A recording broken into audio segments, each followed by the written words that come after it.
Hello mga kaibigan, maligayang pagdating sa aking channel. Nandito ako kasama ang video ni na Özge Yağız at Gökberk Demirci.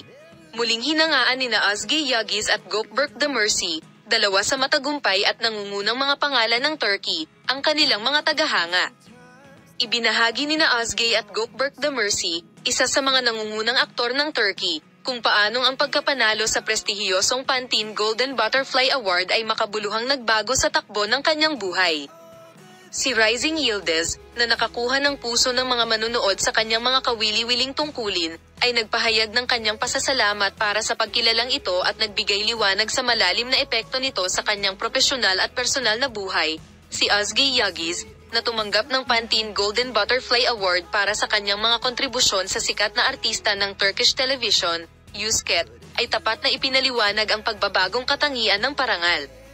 Ang pagtanggap ng Özge Yağız Pantene Golden Butterfly Award ay isang hindi kapani-paniwalang karangalan para sa akin at isang sandali na maaalala ko magpakailanman.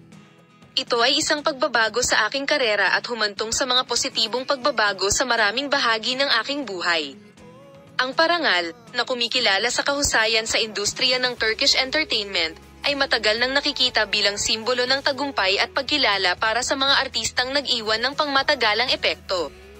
Ang parangal ay isang patunay sa pagsusumikap, dedikasyon at emosyonal na lalim ni Özge Yağız sa kanyang mga karakter.